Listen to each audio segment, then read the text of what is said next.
Hello everyone. आज हम करेंगे फीमेल रिप्रोडक्टिव सिस्टम का एक क्विक रिवीजन।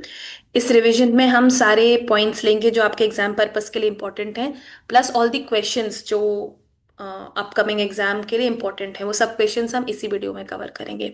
ठीक है, तो हम पहले स्टार्ट करते हैं फीमेल रिप्रोडक्टिव सिस्टम के स्ट्रक्चर से। ये स्ट्रक्चर ड्रॉ करने को नहीं आता, ये केवल लेबल करने को आता है। तो जैसा कि आप देख सकते हो इस डायग्राम के अंदर इसकी सारी लेबलिंग दे रखी है।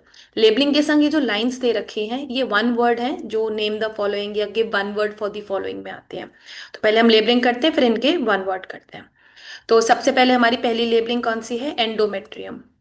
तो ये एंडोमेट्रियम कौन सी होती है? अच्छा, पहले हम यूट्रस से स्टार्ट करते हैं। तो ये जो पियर शेप स्ट्रक्चर आपको दिख रहा है, ये इन्वर्टेड पियर शेप स्ट्रक्चर, इसको हम कहते हैं यूट्रस। अब यूट्रस एग्जाम में दो तरह से मार्क होता है, या तो ये आउटर लेयर को ऐसे ही मार्क कर देंगे यूट्रस, या फिर इस कैविटी को मार्क कर देते हैं। ये दोनों ही केस में क्या होगा? यूट्रस। और कई बार वन वर्ड क्या आता है? ऑर्गन वेयर फीटस डेवलप्स या एम्ब्रियो डेवलप्स, तो उसका आंसर भी क्या होगा? यूट्रस। यूट्रस की दो लाइनिंग्स होती हैं, बाहर वाली लाइनिंग और एक अंदर वाली वैस्कुलर लाइनिंग, और एक बीच की वॉल होती है। तो इसकी बीच की वॉल को कहते हैं मायोमेट्रियम, बाहर वाली को कहते हैं एपीमेट्रियम, और अंदर वाली को कहते हैं एंडोमेट्रियम। तो ये हमारे लिए इंपॉर्टेंट है एंडोमेट्रियम। ये वैस्कुलर लेयर होती है जिसके अंदर की एम्ब्रियो इम्प्लांट होता है या ब्लास्टोसिस्ट इम्प्लांट होता है और डेवलप होता है। और यही वो लाइनिंग है जो मेंस्ट्रुअल साइकिल में शेड होती है। तो इसके क्वेश्चन क्या बनते हैं? Lining that sheds in menstrual cycle is endometrium, inner most vascular lining of uterus is endometrium. उसके बाद ये ओवरी है। ओवरी क्या है? Ovary is the organ where ovum develops, जहां ओवा या ओवम डेवलप होता है। और क्वेश्चन आएगा कौन कौन से हॉर्मोन्स निकालती है ओवरी? तो आंसर है ईस्ट्रोजन और प्रोजेस्टेरॉन। इसको डिटेल में अभी करते हैं। उसके बाद एक ट्यूब है जो ओवरी को यूट्रस से कनेक्ट करती है। तो एक तो ये क्वेश्चन होता है tube that connects ovary from to uterus, तो आंसर है फेलोपियन ट्यूब। और दूसरा क्वेश्चन साइट ऑफ फर्टिलाइजेशन, ये बहुत ज्यादा इंपॉर्टेंट क्वेश्चन है कि which is the site of fertilization, कहाँ जाके फर्टिलाइजेशन होता है? Answer fallopian tube. नेक्स्ट आएंगे यूट्रस का। ये आप देख सकते हो यूट्रस पियर शेप होता है, और इसका जो सबसे नैरो पोर्शन है इसको हम कहते हैं सर्विक्स। तो क्वेश्चन क्या आता है? Narrow part of the uterus is answer is cervix, यानी ये वाला हिस्सा। ठीक है, ये जो कैनाल है इसको हम वेजाइना कैनाल कहते हैं, और यहीं से बेबी बॉडी से बाहर आता है तो इसको हम बर्थ कैनाल भी कहते हैं। तो this is all with the labelling of the uterus या फीमेल रिप्रोडक्टिव सिस्टम। अब इसके हम दो पार्ट्स करेंगे। एक करेंगे ये फेलोपियन ट्यूब थोड़ा डिटेल में, और एक ओवरी। तो पहले हम फेलोपियन ट्यूब आते हैं। यही फेलोपियन ट्यूब हमने यहाँ डिटेल में बना ली है। इसके तीन पार्ट्स होते हैं, हम समझते हैं कौन से तीन पार्ट होते हैं। तो एक इसको हम कहते हैं एम्पुला, इसको हम कहते हैं इस्थमस जिससे कि ये यूट्रस से कनेक्टेड होता है, इसको हम कहते हैं इनफंडिबुलम, या इसको हम कहते हैं ओविड्यूकल फनल। दोनों में से कोई भी नाम ठीक है। ये जो ब्रॉड वाला पार्ट है, ये जो ब्रॉड वाला पार्ट है इसको, ठीक है, इस ब्रॉड वाले पार्ट के एंड में बहुत सारे एक हेयर लाइक स्ट्रक्चर्स होते हैं, इनको हम कहते हैं फिम्ब्रे। अब इन सब के फंक्शन करते हैं। ये हमने यहाँ पे ओवरी डिपिक्ट करी है कि किस तरीके से ये ओवा बाहर निकल रहा है, और इस ओवा को ये फिम्ब्रे कैच करते हैं। तो अब हम हर एक का फंक्शन करते हैं। तो फिम्ब्रे क्या करते हैं? कैच करते हैं ओवा को, कैच करते हैं ओवा को। इनफंडिबुलम क्योंकि ब्रॉड है ये कंडक्ट करेगा, इसका काम कंडक्ट करना है। एम्पुला एक्चुअली में वो साइट होती है जहां पे फर्टिलाइजेशन होता है। तो फर्टिलाइजेशन कहाँ हो रहा है? इसके दो आंसर्स हैं, स्पेसिफिक आंसर दें तो एम्पुला, वरना फेलोपियन ट्यूब भी ठीक है। और इस्थमस तो वो पार्ट है जो कनेक्ट करता है इसको यूट्रस से। ठीक है, नेक्स्ट आते हैं ओवरी वाले पार्ट में। तो यही ओवरी है। ये जो ओवरी आपको यहाँ दिख रही थी इसको हमने डिटेल में इसका इंटरनल स्ट्रक्चर यहाँ पे दिखा रखा है इस ओवरी का। तो इस ओवरी के अंदर फॉलिकल डेवलप होता है, और इस फॉलिकल के अंदर क्या होता है? ओवा। तो ये जो आउटर सेल का स्ट्रक्चर है इसको हम कहते हैं फॉलिकल, और वो फॉलिकल आपको ये दिखाई दे रहा है। तो पहले ये छोटा होगा तो प्राइमरी फॉलिकल, फिर ये बड़ा होगा सेकेंडरी फॉलिकल, और जब ये पूरा डेवलप हो जाएगा इसको हम क्या बोलेंगे? Graafian follicle. तो ग्राफियन फॉलिकल, तो लेबलिंग्स में क्या आता है? अगर ये पूरा बड़ा वाला फॉलिकल वो पूछे जिसमें ओवा डेवलप हो चुका है तो ग्राफियन फॉलिकल, और उससे पहले वालों को आप केवल फॉलिकल्स लिख सकते हैं या इमेच्योर फॉलिकल्स लिख सकते हैं। इस ग्राफियन फॉलिकल में से ओवा बाहर आता है, इस प्रोसेस को हम कहते हैं ओव्यूलेशन। ओव्यूलेशन, ओव्यूलेशन क्या होता है? द प्रोसेस ऑफ रिलीजिंग ओवा फ्रॉम ग्राफियन फॉलिकल। और एक बार जब ओवा निकल जाता है ग्राफियन फॉलिकल से, तो ये किस में कन्वर्ट हो जाता है, कॉर्पस ल्यूटियम में। कॉर्पस ल्यूटियम एक येलो कलर की बॉडी होती है जिसमें कि ये ग्राफियन फॉलिकल के बाद बनती है। इसका फंक्शन क्या होता है कि ये प्रोजेस्टेरॉन और ईस्ट्रोजन निकालता है, ये अभी आगे लिखा हुआ है, वहां पढ़ते हैं। और इवेंचुअली फिर ये धीरे धीरे रिग्रेस हो जाती है। अब हम यहाँ पे थोड़ा हॉर्मोन्स करते हैं कि कौन से हॉर्मोन्स कैसे इन्वॉल्व होते हैं। तो पहली बात तो आपको क्या याद रखनी है, ओवरी में से कौन से दो हॉर्मोन्स निकल रहे हैं, ईस्ट्रोजन और प्रोजेस्टेरॉन। तो ईस्ट्रोजन इनमें से कौन निकाल रहा है, ईस्ट्रोजन निकालता है ग्राफियन फॉलिकल। तो ईस्ट्रोजन कौन निकालता है, ग्राफियन फॉलिकल। और प्रोजेस्टेरॉन कौन निकालता है, कॉर्पस ल्यूटियम। Corpus luteum. तो अगर वो पूछे कॉर्पस ल्यूटियम के दो हार्मोन, तो दोनों होंगे, ईस्ट्रोजन भी प्रोजेस्टेरॉन भी, क्योंकि कॉर्पस ल्यूटियम ग्राफियन फॉलिकल से ही बना है और ग्राफियन फॉलिकल केवल ईस्ट्रोजन निकालता है। तो ओवरी के दो हार्मोन्स हो गए, ईस्ट्रोजन और प्रोजेस्टेरॉन। बचे हुए हार्मोन्स कौन निकालता है, पिट्यूटरी। पिट्यूटरी कौन कौन से हॉर्मोन्स निकालता है, तो पहला हार्मोन जो पिट्यूटरी निकाल रहा है उसका नाम है एफएसएच, फॉलिकल स्टिमुलेटिंग हार्मोन। नाम से ही समझ में आ रहा है कि ये फॉलिकल को स्टिमुलेट करता है, तो इसके अंडर में ही फॉलिकल डेवलप होते हैं। और फॉलिकल डेवलप होंगे, जितने ज्यादा फॉलिकल डेवलप होंगे उतना ज्यादा ईस्ट्रोजन का लेवल बढ़ता चला जाएगा। दूसरा हार्मोन जो पिट्यूटरी रिलीज करती है वो होता है एलएच, ल्यूटिनाइजिंग हार्मोन। इसका काम क्या होता है, ओव्यूलेशन में हेल्प करना। अ, ये बहुत इंपॉर्टेंट है, हेल्प इन ओव्यूलेशन, बहुत इंपॉर्टेंट हार्मोन है, हेल्प इन ओव्यूलेशन। तो ये कब काम आएगा, 14th डे। क्योंकि 14th डे, अगर आप 28 डेज की साइकिल माने तो 14th डे बिल्कुल मिड में ओव्यूलेशन होता है, तो ओव्यूलेशन कब होगा, 14th डे। और 14th डे के बाद ग्राफियन फॉलिकल किस में कन्वर्ट हो जाएगा, कॉर्पस लूटियम में, 14th डे से लेके 28th डे तक। और 1 से लेके 14th डे तक क्या होगा, ये डेवलप होगा। तो 1 से लेके 14th डे तक तो कौन सा हार्मोन काम करेगा, एफएसएच। 14th डे कौन सा काम करेगा, एलएच, ओव्यूलेशन करा देगा। और उसके बाद कौन सा हार्मोन बहुत बढ़ जाएगा, प्रोजेस्टेरॉन। नेक्स्ट आते हैं ईस्ट्रोजन और प्रोजेस्टेरॉन के फंक्शन पे, बहुत इंपॉर्टेंट है। ईस्ट्रोजन एक तो सेकेंडरी सेक्सुअल कैरेक्टर्स जो होते हैं मेल में या सॉरी फीमेल में, उनको डेवलप कराता है। दूसरा ये क्या करता है, एंडोमेट्रियम की लाइनिंग फॉर्म करता है। तो ये 1 to 14 डे जो ये रिलीज हो रहा है, संग संग एंडोमेट्रियम की लाइनिंग भी बन रही है यूट्रस में, एंडोमेट्रियम लाइनिंग को डेवलप कराता है। ठीक है, नेक्स्ट। प्रोजेस्ट्रॉन जो 14th डे के बाद रिलीज होगा, क्योंकि कॉर्पस ल्यूटियम रिलीज कर रहा है, ये एंडोमेट्रियम को मेंटेन करेगा, डेवलप नहीं कराएगा, केवल मेंटेन करेगा।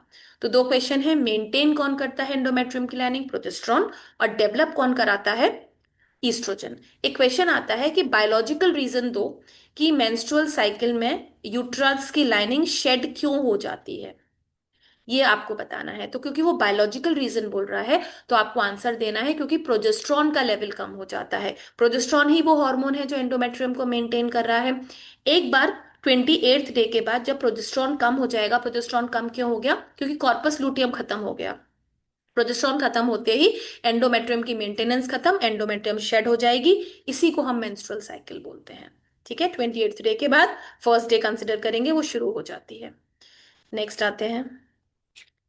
तो ये हम हार्मोन समझ गए, एफएसएच और LH by pituitary, oestrogen progesterone by ovary. Next आते हैं मिनार्की मीनोपॉज। इस साल के लिए दोनों जो हमारे डेफिनेशंस हैं ये बहुत ज्यादा इंपॉर्टेंट हैं। तो इसमें मिनार्की का मतलब क्या होता है, onset of ovulation in young females.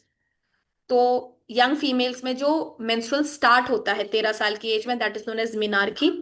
Permanent stoppage of menstruation in females is known as menopause. Next आते हैं। अब जैसा कि हमने आपसे कहा कि संग संग ये जो फॉलिकल डेवलप हो रहा था इसको हमने स्ट्रेट लाइन में बना दिया है, अब आप इसकी स्टेजेस समझेंगे मेंस्ट्रुअल साइकिल की। तो जैसे ही ये फॉलिकल अभी छोटा है, डेवलप हो रहा है यहां तक, तो ये 14th डे तक डेवलप होगा। तो 1 से लेके 14th डे तक को हम क्या बोलते हैं, फॉलिक्यूलर फेज। ठीक है, 14th डे पे ओव्यूलेशन हो जाता है तो इसको हम 13th मान लेते हैं। 14th डे पे ओव्यूलेशन हो जाता है, इसको हम बोलते हैं ओव्यूलेटरी फेज। 14th डे या 15th डे, 2 दिन की रहती है। 14th डे के बाद ये ग्राफियन फॉलिकल कॉर्पस ल्यूटियम में चेंज हो जाता है, तो हमारी आ जाती है ल्यूटियल फेज। और ये आखिरी के दिन तक रहती है, 28th डे। 28th डे के बाद फर्स्ट से लेके 3 दिन तक हम क्या बोलते हैं, मेंस्ट्रुएशन फेज। ठीक है, मेंस्ट्रुएशन फेज। तो पहली फेज ये हो गई, दूसरी फॉलिकुलर फेज होगी, जिसको आप कब से मान सकते हो, तीसरे दिन से लेके 13th डे तक, या हम इसको हम पहले दिन से ही मान लेते हैं क्योंकि फॉलिकल पहले दिन ही बनना शुरू हो जाता है। तो चार फेजेस हैं, मेंस्ट्रुअल फेज, फॉलिकुलर फेज, नया फॉलिकल बनेगा, ओव्यूलेटरी फेज और ल्यूटियल फेज। और हार्मोन आपको दो दिख रहे हैं जो कौन निकालता है, कॉर्पस ल्यूटियम। नेक्स्ट आते हैं, ये क्वेश्चन आता है कि हम ट्यूबेक्टोमी में क्या कट और लाइगेट करते हैं। तो ट्यूबेक्टोमी, क्योंकि फेलोपियन ट्यूब कर रहे हैं तो इसको हम क्या बोलते हैं, ट्यूबेक्टोमी। तो आप याद रखेंगे ट्यूबेक्टोमी में ट्यूब को कट करते हैं, राइट। नेक्स्ट आते हैं, ये डायग्राम आता है ओवरी का। इसमें ये जो नंबर 1 है ये ओवा या ovum, ovum is the singular, ओवा इज प्लूरल। नंबर 2 क्या होगा, कॉर्पस ल्यूटियम, कौन से हॉर्मोन्स निकालेगा, ईस्ट्रोजन और प्रोजेस्टेरोन। नेक्स्ट, अब हम इस एक डायग्राम में सारी की सारी डेफिनेशंस अपनी पढ़ेंगे, ठीक है। तो इस डायग्राम को देखते हैं, चलिए एक कोने से स्टार्ट करते हैं। तो सबसे पहले अगेन आप देखिए फॉलिकल्स डेवलप हो रहे हैं यहाँ पे, ये फॉलिकल डेवलप हो रहे हैं। डेवलप होने के बाद ये फॉलिकल जब बड़ा हो गया, इसको हम क्या बोलते हैं, ग्राफियन फॉलिकल। तो आपका आंसर,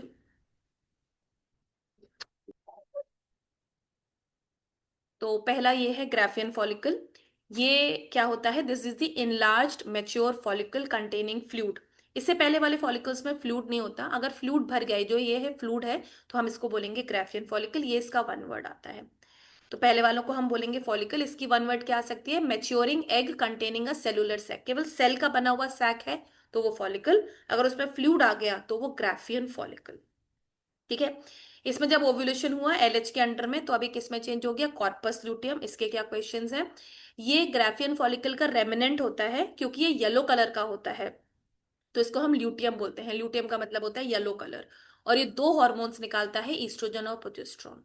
अब एक बात ध्यान रखेंगे, हर महीने ऑल्टरनेट ओवरी से एग निकलता है, एक महीने एक ओवरी से, दूसरे महीने दूसरी ओवरी से। नेक्स्ट हम आएंगे, जब फॉलिकल में से ओवा रिलीज हो गया, ये ओवा आप देख सकते हो यहाँ ट्रैवल कर रहा है, यहाँ इस वाली एंट्री से स्पर्म आएंगे, और साइट ऑफ फर्टिलाइजेशन हमने पहले बात कर ली, क्या होती है, fallopian tube, ampulla of fallopian tube या केवल फेलोपियन ट्यूब। उसके बाद यहाँ पे कौन सा प्रोसेस हुआ, फर्टिलाइजेशन। तो फर्टिलाइजेशन क्या होता है, it is the fusion of the male gamete with the female gamete to form a zygote, ठीक है। Fertilisation done. फर्टिलाइजेशन के बाद जाइगोट इम्प्लांट नहीं होता, जाइगोट के अंदर होते हैं डिविजन्स, और इन डिविजन्स को हम बोलते हैं क्लीवेज। और जब ये डिवीजन होते हैं तो एक स्ट्रक्चर बना लेता है जिसका नाम होता है ब्लास्टोसिस्ट। तो ये ब्लास्टोसिस्ट जाके एंडोमेट्रियम की लाइनिंग में फिक्स हो जाता है। तो आपको पता है फर्टिलाइजेशन कौन से दिन होगा, तो 14th डे एग रिलीज होगा, तब तक एंडोमेट्रियम की लाइनिंग अच्छी खासी बन चुकी होती है। उसके बाद 2-3 दिन चाहिए होते हैं ब्लास्टोसिस्ट बनाने में, तब तक एंडोमेट्रियम की लाइनिंग बिल्कुल परमानेंटली बढ़िया बन जाएगी।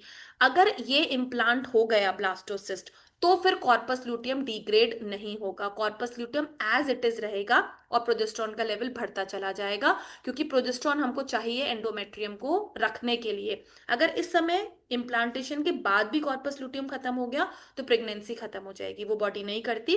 इसीलिए कॉर्पस लुटियम इम्प्लांटेशन होने के बाद खत्म नहीं होता है, ठीक है।